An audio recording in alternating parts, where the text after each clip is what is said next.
এমকে TV news, সত্যের পক্ষে, মফস্বল খবরের অন্বেষণে।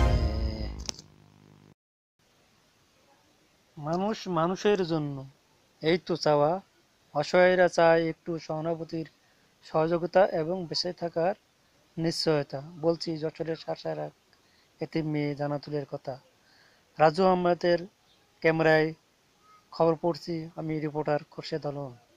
যশোরের শার্শা উপজেলা সদরের কামাবাড়ি নামক এলাকার ৪ নম্বর ওয়ার্ড এর বেতনা নদীর ধারের বাসিন্দা মৃত আবু বকর সিদ্দিকের মেয়ে ও শফিউল ইসলাম নন্টুর নাতি জান্নাতুল ফেরদৌসীকে ২ বছর বয়সে তার মা আমিনা বেগম তাকে রেখে চলে যায়।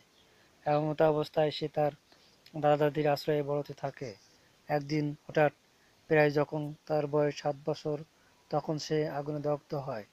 সে সময় তার শরীরে পুরো পিঠ সহ অন্যান্য অঙ্গ পুড়ে যায় এবং মৃত পথযাত্রার আশঙ্কাজনক আহত হয়। সেই সময় তার দাদা দাদি কোনো উপায়ন্ত না পেয়ে তাকে চিকিৎসার জন্য ঢাকা বারডেম হাসপাতালে ভর্তি করে। ধার দেনা করে এবং এলাকাবাসীর সহযোগিতায় প্রায় ৬-৭ লাখ টাকা খরচ করে চিকিৎসার মাধ্যমে তাকে কিছুটা সুস্থ করে তোলে। কিন্তু বর্তমানে এই এতিম মেয়েটার ভরণ পোষণ খরচ চালাতে পারছেন না তার বৃদ্ধ দাদা দাদি। এখনও তার শরীরে প্রায় সময় দিতে হয় রক্ত, তাছাড়া প্রতিনিয়ত ওষুধ তো ক্রয় করতেই হচ্ছে। ভিডিওতে এলাকাবাসী আমিনুর রহমান ও সাদেক হোসেনের বক্তব্য সহ মেয়েটির দাদা এই প্রতিবেদককে জানান।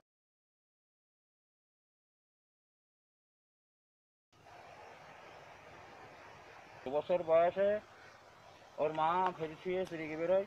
যাওয়ার পরে সেখান থেকে আমি ওর স্নেহ দিয়ে লালন পালন করছি। করার পরেই এই ১.৫ বছর ওর বাপও মারা গেল। এখন অসহায়, এতিম। আমি এখন অসুস্থ, ওর যে মানুষ করবো আমার সেরকম আর্থিক অবস্থা নেই। আমি ওর যে অ্যাক্সিডেন্ট ঘটলো, পুড়িয়ে গেল, তাতে প্রায় ৫-৭ লাখ টাকা খরচ হয়ে গেছে। আরও দিনাগ্রস্ত হয়ে গেছি। আরও কত সপ্তাহ লিখে রাখা সম্ভব না।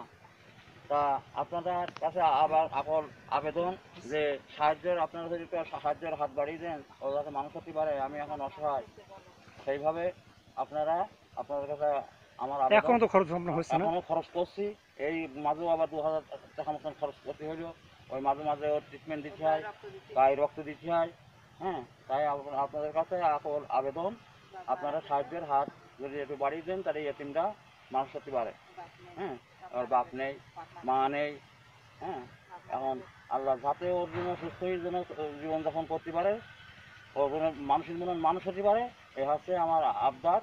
আপনাদের কাছে আবেদন, আপনারা যদি সাহায্যের হাত বাড়িয়ে দেন, তাহলে ও সুস্থভাবে ও মানুষের মতন মানুষ হতে পারে। আগুনে পুড়ে যায়, মানে বাচ্চারা ঠেলাঠুলি মারার জন্য সেই বাচ্চা আগুনে পুড়ে যায়। পুড়ে যাওয়ার পরে সে সমস্ত শরীরটা পুড়ে যায়। পুড়ে গিয়ে তার চিকিৎসার জন্য অনেক লোকের কাছে দ্বারস্থ হয়েছিল। তার মোটামুটি সবাই সাহায্য করে তার জীবনটা আল্লাহ বাঁচিয়ে রেখেছে। সে বহু চিকিৎসার পরে আল্লাহ তার বাঁচিয়ে রেখেছে। এখন সে খুব অসহায়। সে দাদার কাছ থেকে, দাদার তো ভালো সংসার চলে না। মোটামুটি এখন সেই দাদা এখন তার দেখাশোনা আমার সেই ছোট, বেশি বড়ও না, খুব অসহায়ের মধ্যে সে পুড়ে আছে। এখন যে আপনারা তাদেরকে সাহায্য করতে পারেন, তা আমার মনে হয় খুব ভালো লাগে। আমি গ্রামবাসী হিসেবে আমার এই বক্তব্য বলতে চাচ্ছি। এর মা ছোটবেলায় তাকে ২ বছর কোলে রেখে এখান থেকে চলে যায় বাপের বাড়িতে। কোনো এক সময় ১৯১৮ সালে ডিসেম্বরের দিকে, সে সময় ছেলেপিলের মন তারা এক জায়গায় আগুন পোহাচ্ছিল। এই আগুন পোহানো অবস্থায় একটা বাচ্চা তাকে জামা ধরিয়ে দেয় এবং ধরিয়ে দেওয়ার পরে তার পুরো পিঠটা ঝলসে যায়। এই সংবাদ শোনা মাত্রই আমাদের যেন বিনামাগে বজ্রপাত পড়লো মাথায়। তখন তাড়াতাড়ি আমরা এপার থেকে তার বাড়িতে গেলাম, তাদের বাড়িতে।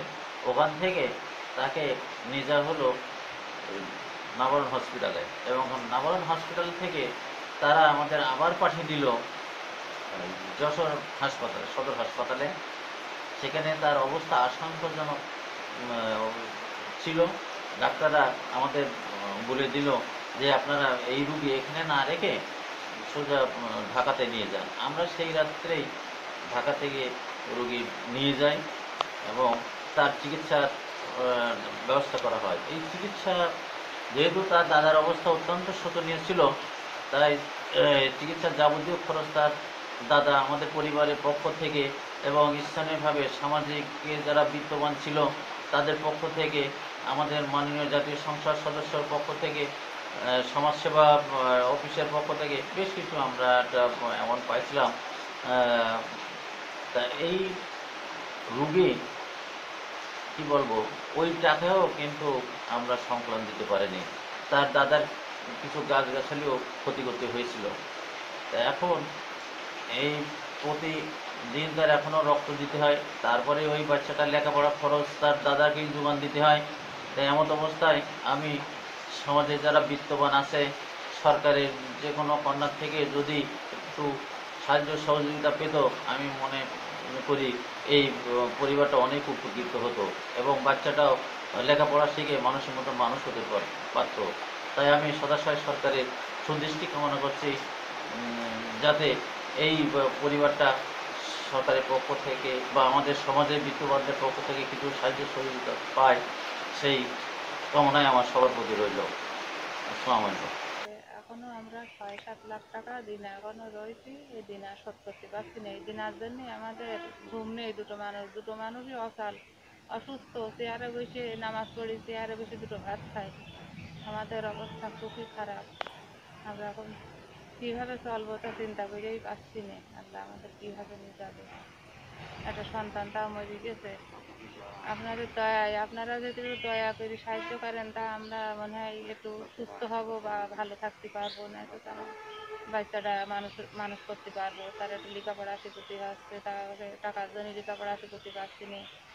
তার গায়ে এখনও রক্ত দিতে হচ্ছে। তার ঠিক মতন খাওয়া দাওয়া মাছ গোস খাই দিতে হবে, তাও আমরা খেতে দিতে পারছি না। তার দাদা অসুস্থ, দাদা কাজ করতে পারে না, দাদার মাও নেই, বাপও নেই। ওর দাদার তখন হার্টের সমস্যা, এদিকে রিয়াজমার সমস্যা হলো, কোনো কাজকর্ম কিছুই করতে পারে না। এখন এই দুটো মানুষ, এই দুটো হাঁস মুরগি বাড়ি পুষি, তাই আমরা এইভাবে জীবনযাপন করছি, চলছি।